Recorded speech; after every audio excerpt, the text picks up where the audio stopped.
আজ থেকে 40 বছর আগের কথা, 40-42 বছর আগে। সেই সময় ওই লোক এলাকায় এসে কইছে আমি 3 লক্ষ টাকা দেব, তোমরা গরু কিনে খাইয়া আমার এই কুলু ক বাদ দেবা।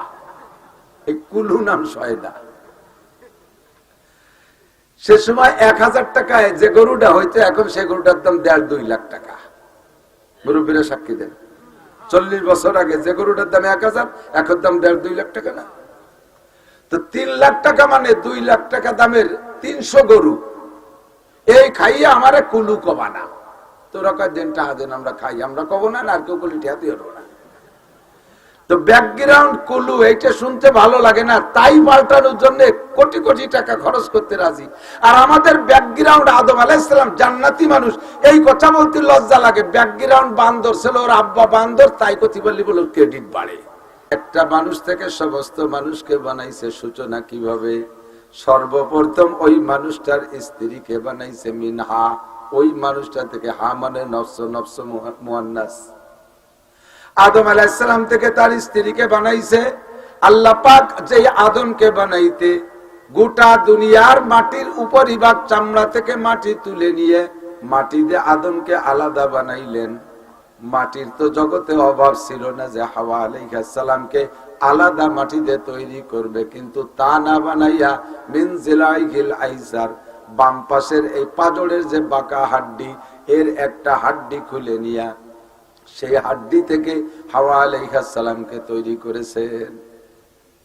কেন বানাইলেন আলাদা মাটি দিয়ে না বানাইয়া? আদম আলাইহিস সালাম বাম পাজরের হাড্ডি দিয়ে কেন বানাইলেন?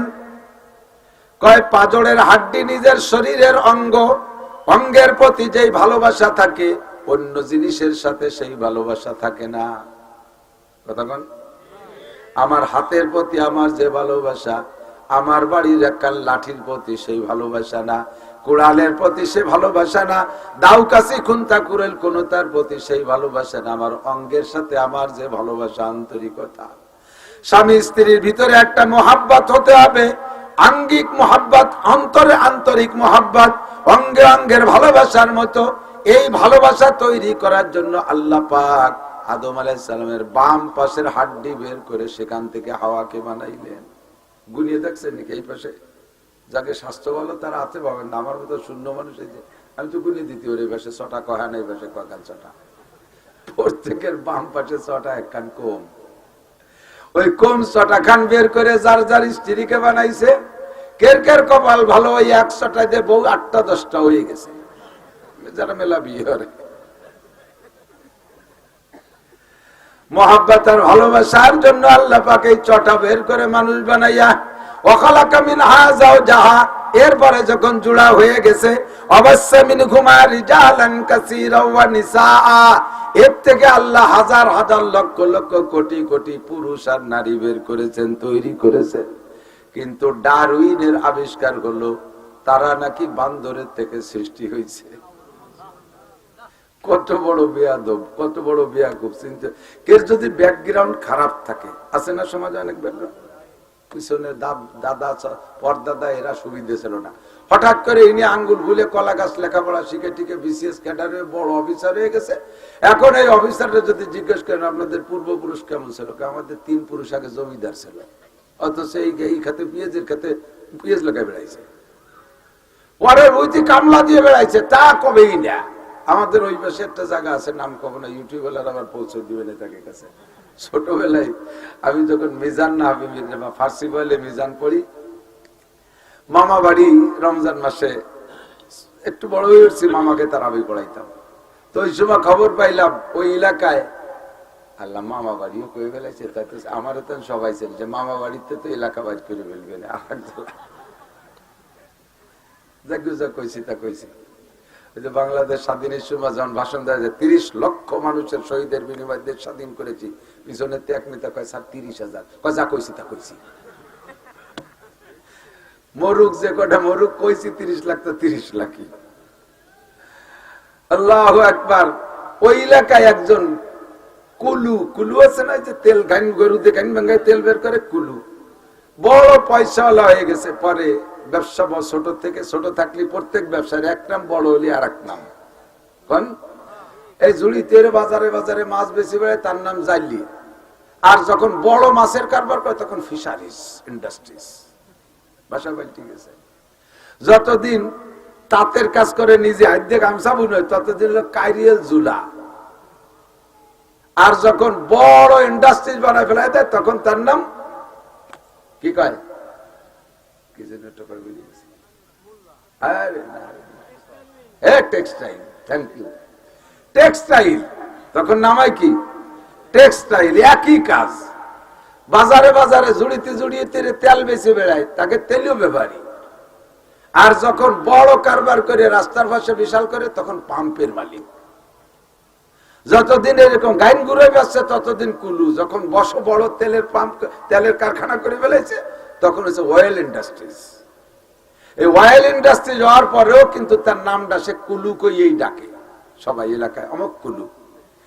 লজ্জাতে আজ থেকে 40 বছর আগের কথা, 40-42 বছর আগে, সেই সময় ওই লোক এলাকায় এসে কইছে আমি 3 লক্ষ টাকা দেব, তোমরা গরু কিনে খাইয়া আমার এই কুলু ক বাদ দেবা। এই কুলু নাম শয়দা।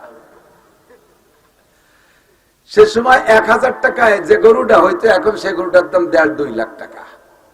মুরব্বীরা সাক্ষী দেন। 40 বছর আগে যে গরুটার দাম 1000 এখন দাম 1.5-2 লাখ টাকা না? তো 3 লাখ টাকা মানে 2 লাখ টাকা দামের 300 গরু। এই খাইয়া আমারে কুলু কবা না।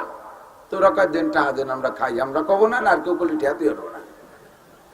তো ব্যাকগ্রাউন্ড কুলু এইটা শুনতে ভালো লাগে না, তাই পাল্টানোর জন্য কোটি কোটি টাকা খরচ করতে রাজি। আর আমাদের ব্যাকগ্রাউন্ড আদম আলাইহিস সালাম জান্নাতি মানুষ, এই কথা বলতে লজ্জা লাগে। ব্যাকগ্রাউন্ড বান্দর ছিল, ওর আব্বা বান্দর, তাই কথা বললি বলো ক্রেডিট বাড়ে। এ বিজ্ঞানী নাও অজ্ঞানী? কতক্ষণ না বিজ্ঞানী নাও অজ্ঞানী? আমাদের বাপ দাদা আমাদের পূর্বপুরুষ সব দামি দামি ছিলেন, ঠিক কিনা? وخلق منها زوجها وبث منهما رجالا كثيرا ونساء واتقوا الله الذي تساءلون به والارحام। ভয় পাও সেই আল্লাহকে যে আল্লাহ পাকের সামনে তোমাদের সর্ব বিষয় সকল বিষয় জিজ্ঞাসিত হবা। তোমাদের আভ্যন্তরীণ সম্পর্ক জিজ্ঞাসা করা হবে। আয়াতটা মক্কি, তাই বলার সাথে কথাটুকু এসে গেল। আর যেসব আয়াতের শুরুতে দেখবেন ইয়া আইয়ুহাল্লাযীনা আমানু, এই আয়াতের শাব্দিক তরজমা হলো হে ওই সকল মানুষরা তোমরা যারা ঈমান এনেছো, আল্লাহর প্রতি বিশ্বাস স্থাপন করেছো। এটা হলো শাব্দিক তরজমা, এক কথায় তোমরা যারা মুমিন। আর বুজুর্গানে দিনের তাসাউফি আর আধ্যাত্মিক তরজমা হলো আল্লাহ পাক ডাক দিয়ে বলেন হে অন্ধ জগতের অটল বিশ্বাসী পাগলরা। দুনিয়ার নাম অন্ধ জগৎ, এ জায়গা বসে আল্লাহকে দেখা যায় না। দুনিয়ার নাম অন্ধ জগৎ, জান্নাত দেখা যায় না, জাহান্নাম দেখা যায় না, পুলসিরাত দেখা যায় না, হাসরের মাঠ দেখা যায় না, হায় মিজানের পাল্লা দেখা যায় না, হুর দেখা যায় না, গিলমান দেখা যায় না, কবরে আযাব দুনিয়ায় বসে দেখা যায় না। কতক্ষণ যায় নাকি? তবে যে কথাগুলো বলেছি এই কথাগুলোর প্রতি আমাদের বিশ্বাস আছে না নাই? আল্লাহ আছে, কথা বলেন আছে? আল্লাহ আছে, রাসূল সত্য, জান্নাত আছে, জাহান্নাম আছে, পুলসিরাত হবে, হাসর নাসর সবই আছে, ফেরেশতা আছে, আসমানি কিতাব বিশ্বাস করি।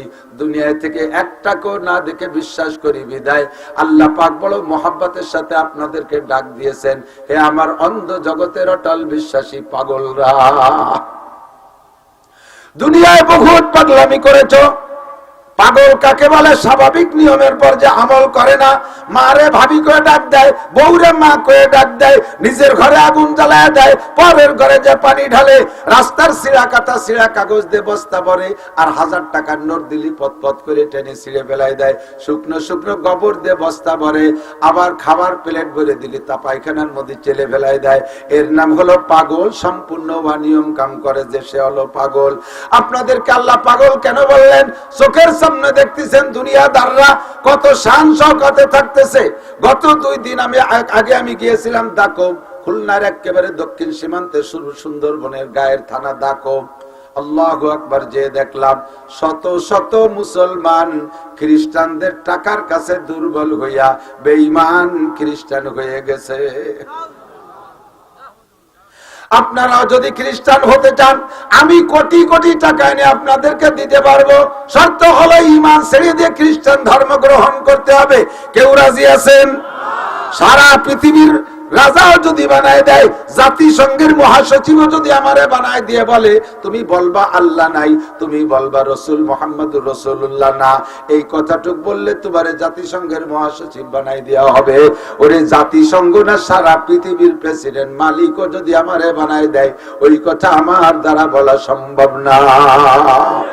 আমার প্রাণ প্রিয় নগরকান্দা সালতা ফরিদপুরের যুবকরা, তোমরা যারা নামাজ কালাম পড়ো না, শরীয়তের বিধান মানো না, মদ গাঁজা বা ফেন্সিডিল হিরোইন খাইতেছো রাতের বেলা, দিনের বেলা জেনা ব্যভিচার করো, হাজারো অন্যায় করো, কিন্তু মুসলমানের সন্তান, তোমার নাম আব্দুল্লাহ, তুমি জীবনে একবার হলেও পড়েছো লা ইলাহা ইল্লাল্লাহ মুহাম্মাদুর রাসূলুল্লাহ, এই কলেমা পড়ে তুমি মুমিন হয়েছো। এ যুবক, তুমি সাক্ষী দাও, তোমার সামনে যদি কোনো কাফেরের বাচ্চা কোরআনে কারীমকে ছিঁড়ে পদদলিত করে, তোমার সামনে যদি আল্লাহ পাক রব্বুল আলামিনকে গালি দেয়, তোমার সামনে যদি বিশ্ব নবীর চরিত্র নিয়ে কটূক্তি করে, তুমি কি তাকে খালি হাতে ফিরে যেতে দিবা? তোমার দেহের মধ্যে বিন্দু মাত্র এক ফোঁটা রক্ত থাকতে প্রতিশোধ না নিয়ে আসবা না। যদিও তুমি স্বাভাবিকভাবে নামাজ কালাম পড়ো না, রমজানে রোজা রাখো না, শরীয়তের বিধিবিধান আমল করো না, কিন্তু তুমি মুসলমানের সন্তান, লা ইলাহা ইল্লাল্লাহ পড়ে ঈমানদার হয়েছো। তোমার ভিতরে ঈমানের আলোটা এমন ভাবে আছে, অমুসলমানরা তোমাকে তাক করে কিছু বললে সহ্য করতে পারো না। এজন্য আল্লাহ পাক তোমাকে উপাধি দিয়েছে, তুমি অন্ধ জগতের অটল বিশ্বাসী পাগল। তুমি যখন অন্ধ জগতের অটল বিশ্বাসী পাগল, আল্লাহকে বিশ্বাস করো, আখিরাত মানো, কবর আযাব মানো, জান্নাত জাহান্নাম মানো, তুমি মুমিন। তোমাকে আমি একটা খাস অনুরোধ করি, আল্লাহ পাক বলেন ইয়া আইয়ুহাল্লাযীনা আমানুত্তাকুল্লাহ। এবার তুমি ইসলামের পর পরিপূর্ণ আমল করার জন্য তোমাকে একটা কাজ করতে হবে, সেইটা হলো ইত্তাকুল্লাহ, ভয় পাও দোস্ত, আল্লাহকে ভয় পাও, পাগলামি করো না, আল্লাহকে ভয় পাও। ইত্তাকুল্লাহ, ভয় পাবো, জোরে বলেন কাকে? লা নাখাফু আহাদান ইল্লাল্লাহ, আল্লাহ ছাড়া কেউকে ভয় পাই না, আল্লাহ ছাড়া কেউকে ভয় পাই না। আগুনরে ভয় পাই কতক্ষণ? আগুনের ভিতরে পুড়ে যদি মরে যাই, মরার পরে আর আগুনরে ভয় পাওয়া লাগে না। বাঘরে ভয় পাই কতক্ষণ? বাঘরে ভয় পাই কতক্ষণ? বাঘে ধরে ছিঁড়ে বুড়ে খেয়ে ফেলানোর আগ পর্যন্ত। বাঘে ছিঁড়ে বুড়ে খেয়ে ফেললে মারা গেলাম, আর মরার পরে বাঘরে ভয় পাওয়া লাগে না। সাপরেও ভয় পাই কতক্ষণ? কামড় দিয়ে মেরে ফেলবে, মরার পরে আর ওই সাপরে ভয় পাওয়া লাগে না। আমার আল্লাহকে ভয় পাবে, এজন্য দুনিয়ায় থাকতো যে আল্লাহ, মরার পরও সেই আল্লাহ, আখিরাতে যাওয়ার পরও সেই আল্লাহ। আল্লাহর সামনে থেকে একটা কদম আমাকে জবাব না দিয়ে সামনে বাড়ার উপায় না।